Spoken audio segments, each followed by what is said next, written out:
আমি এখন বলবো না, তুই অবশ্যই নিজের চোখেই দেখতে পারবি দ্রুত। তাছাড়া আমি যতটুকু জানি, রিত ভাই আর শশী আপুর মধ্যে নাকি প্রেম টেম সম্পর্ক আছে। পারিবারিকভাবে বিয়েও ঠিক হয়তো সামনে হয়েও যাবে। অথচ তুই বলছিস তোর রিত ভাইকে পছন্দ না। তোর জায়গায় আমি হলে তো এমন সুন্দর বেয়াইর উপর ক্রাশ খেয়ে তার প্রেমে উষ্টা খেয়ে পড়তাম সেই কখন। কিন্তু তুই তো ইন্টারেস্টই দেখাচ্ছিস না। হৃদের প্রেম ভালোবাসা সম্পর্কে কথা শুনেও মায়ার তেমন ভাবান্তর হলো না, বিষয়টা পাত্তাও দিল না। যেহেতু হৃদকে ওর পছন্দ না, তাই হৃদের প্রেম বা বিয়ে নিয়ে ওর মাথা ব্যথা নেই। মায়া হৃদের প্রেমের সম্পর্কটা স্বাভাবিকভাবেই ধরে নিয়ে বলল, বিষয়টা আসলে ইন্টারেস্টের নয়, বিষয়টা ভালোবাসার। হৃদ খান আমার জীবনে আসার আগে থেকেই আমি বিবাহিত ছিলাম, সেজন্য আমার কখনো ওই প্রেম প্রেম চোখে হৃদ খানকে বা অন্য কোনো ছেলেকে দেখা হয়নি।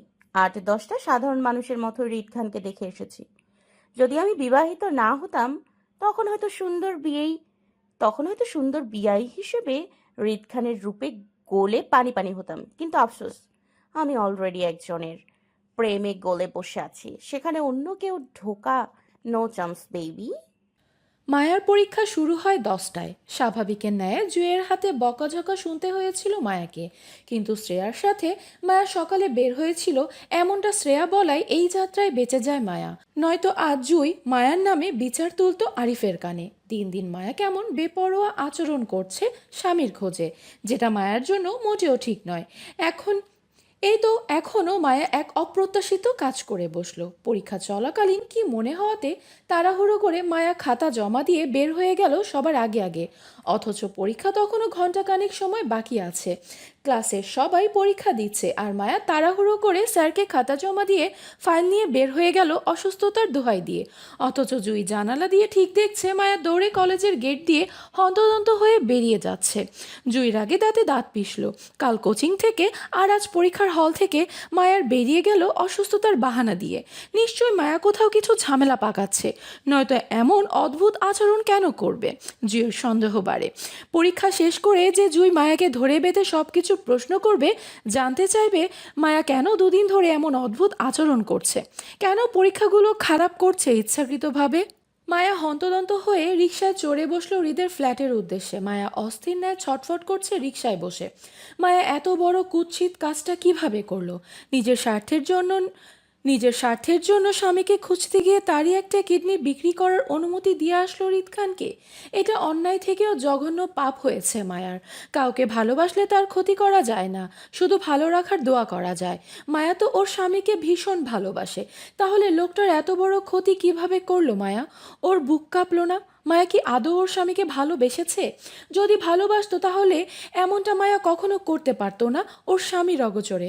তীব্র অপরাধ বোধে মায়া রিকশার মধ্যে বসে ঝরঝর করে কেঁদে উঠল। যে লোকটাকেও এখনো দেখেনি পর্যন্ত, সেই লোকটাকে এত বড় বিপদে ফেলে দিল মায়া। সোজা কিডনি বিক্রি করে দিল তার অগোচরে। মায়া কি আদৌ ভালো বউ? ওর মতন জঘন্য ওর মতন জঘন্য বউ কেউ হতে পারে না এই দুনিয়াতে। মায়ার সর্বোচ্চ নিকৃষ্ট বউ হলো ওর স্বামীর। মায়ার হঠাৎ কান্নায় রিকশা চালক চমকে পিছনে তাকালো। গাড়ির গতি কমিয়ে মায়াকে কিছু জিজ্ঞেস করতে চাইলে মায়া চোখ মুছতে মুছতে রিকশাওয়ালার উদ্দেশ্যে বলল। রিকশা চালক আর প্রশ্ন করল না মায়াকে, বরং মায়ার কথায় স্বাভাবিকের ন্যায় আরো দ্রুত গাড়িটা টানলো মায়ার দেওয়া ঠিকানা। মায়া রাস্তায় পথের দিকে তাকালো হৃদকে আশেপাশে দেখা যায় কিনা তা দেখতে। মায়াকে আজ সকালে আসিফ কলেজে ড্রপ করার সময় বলেছিল ওরা আজ ঢাকা ব্যাক করবে। এবার ফিরতে মাস দুয়েক সময় নিবে। হৃদ দেশের বাহিরে যাওয়ার হৃদ দেশের বাহিরে যাওয়ার কথা। এমতো অবস্থায় যদি মায়া এখন হৃদের কাছে পৌঁছানোর আগে হৃদ চট্টগ্রাম ছেড়ে চলে যায়, তাহলে মায়া আর নিষেধ করা হবে না। ওর স্বামীর কিডনি দিয়ে কোনো ডিল টিল করতে চায় না ও। মায়াকে যেন হৃদ সকালে উকিলের দেওয়া ডিলের কাগজগুলো ফেরত দেয় এটাও বলবে। মায়া এখন আর ওর স্বামীকে খুঁজবে না। যেদিন মায়া 2 লক্ষ টাকা জোগাড় করতে পারবে সেদিন খুঁজবে, নয়তো থাক। মায়া এবার নিজেই খোঁজ করে নিবে ওর স্বামীর। তারপর হৃদের সাথে স্বামীর কিডনি দিয়ে কোনোরূপ ডিল করবে না। করবে না মানে নাই। এই যাত্রায় মায়ার ভাগ্য ভালো হওয়ায় রিক্সা থেকে নেমে হৃদের বিল্ডিংয়ের নিচে আসিফকে দেখলো গাড়ি নিয়ে দাঁড়িয়ে আছে, হয়তো অল্পক্ষণে চলে যাবে। আসিফের সঙ্গে ড্রাইভার সহ আরও 10-12টার মতন ছেলে পেলে দাঁড়িয়ে থাকতে দেখলো মায়া। মায়া সেই দিকে এগিয়ে যেতেই রাহাত সালাম দিল। আসিফ মায়াকে এই অসময়ে দেখেও কিছু বলল না, বরং মায়া কিছু বলার আগেই আসিফ অস্বাভাবিকের ন্যায় জানালো হৃদ নিজেই উপরে আছে এবং রেডি হচ্ছে। মায়া সিঁড়ি ভেঙে দ্রুত উপরে উঠল, দরজা নক করতে দেখল ভেতর থেকে দরজা খোলা, হয়তো হৃদ বেরিয়ে যাবে বলে লাগায়নি। মায়া চাপানো দরজা ঠেলে ভেতরে ঢুকতে দেখল হৃদ সোফায় বসে শুজ পড়ছে। কারোর উপস্থিতি টের পেতেই হৃদ বেখেয়ালিভাবে চোখ তুলতেই দৃষ্টি মিলল মায়ার সাথে। মায়াকে এই অসময়ে দেখে খানিকটা কপাল কুঁচকালো, তৎক্ষণাৎ দৃষ্টি ঘুরিয়ে তড়াক করে তাকালো দেয়াল ঘড়ির দিকে। এক পলক সময়টাও দেখে নিল, মাত্র দুপুর 12টা 5 মিনিট। তার মানে মায়ার পরীক্ষা এখনো শেষ হয়নি, রানিং। তাহলে এই মেয়ে এই অসময়ে পরীক্ষা রেখে হৃদের বাসায় কি করছে? হৃদ পুনরায় নিজের শুজ পরায় স্থির হলো। কি চাই? আমি সকালে আমাদের মধ্যকার ডিলের কাগজপত্রগুলো ফেরত চাই ভাইয়া। আমার স্বামীর ক্ষতি করে কোনো কিছু করব না আমি। আপনি আমাকে সকালের কাগজগুলো ফেরত দিন প্লিজ। আপাতত কোনো চুক্তিতে যেতে চাই না আমি। যেদিন আপনার চাওয়া টাকা জোগাড় করতে পারবো সেদিন ওই লোকটাকে খুঁজবো, নয়তো না। তারপরেও আমি আমার স্বামীর কিডনি দিয়ে কোনো রকম চুক্তিতে জড়াবো না। মায়া হৃদের দিকে এগিয়ে আসতে আসতে দৃঢ়তা দেখিয়ে কথাগুলো বলল। হৃদ শুজ পড়তে পড়তে মায়ার কথাগুলোর যথার্থ অর্থ বুঝতে চাইল। ডিলের নাম করে হৃদ যে সকালে মায়ার সাথে কায়দা করে কাগজগুলোতে সাইন নিয়েছিল, তার সবগুলোই তো ছিল তাদের বিয়ের রেজিস্ট্রি পেপার, আর কিছু বিয়ের সত্যায়িত প্রমাণপত্র। কোনো কিছুই তো চুক্তিপত্র ছিল না। এখন এই বোকা মেয়েকে কি বুঝাবে সেই কথা? এই নারী বুঝবে? হৃদ কি এখন নিজের কিডনি বিক্রি করবে নাকি? আজব। হৃদ মায়ার কথায় তেমন পাত্তা দিল না, শুনতে না পাওয়ার মতন করে শুজ পরে উঠে দাঁড়ালো। মায়াকে আদেশ করে বলল, ফ্রিজ থেকে ঠান্ডা পানি নিয়ে আসো। হৃদের হুটহাট আদেশে মায়া বিরক্তির সাথে সাথে উপচে পড়া রাগও হলো।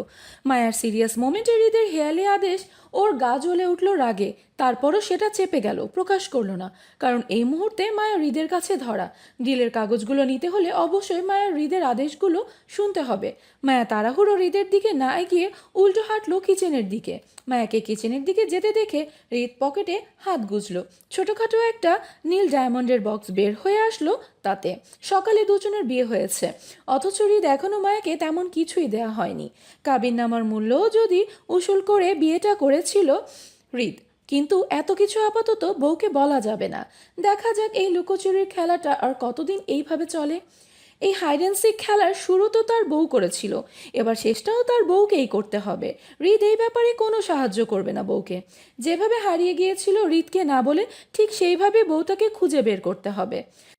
ততদিন হৃদ শুধু তৃতীয় পক্ষের ভূমিকা পালন করবে এই বিষয়ে।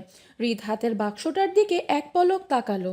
বউকে দেখার জন্য আপাতত দুটো জিনিস আছে হৃদের কাছে, তার মধ্যে একটা হলো তার হাতের এই বাক্সটা, কিন্তু সেটাও এই মুহূর্তে দিতে গেলে তার বউ বেশ উল্টাপাল্টা প্রশ্ন করবে তাকে, যার উত্তর এই মুহূর্তে হৃদের কাছে নেই।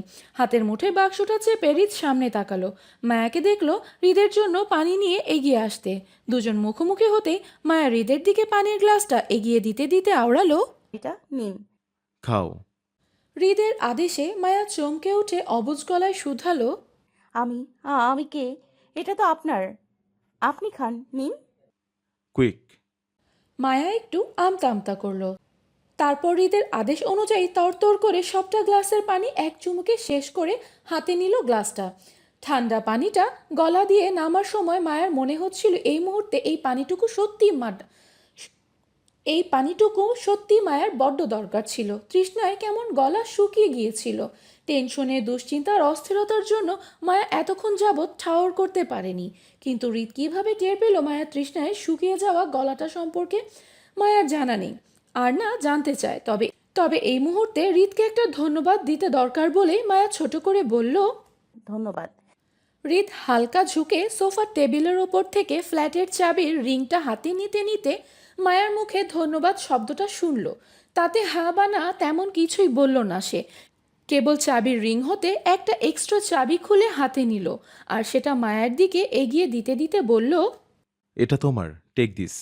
বিস্ময়ে মায়া চমকিত চোখে হৃদের হাতের দিকে তাকিয়ে নিজের হাতের পানির গ্লাসটা টেবিলের উপর রেখে চাবিটা নিল।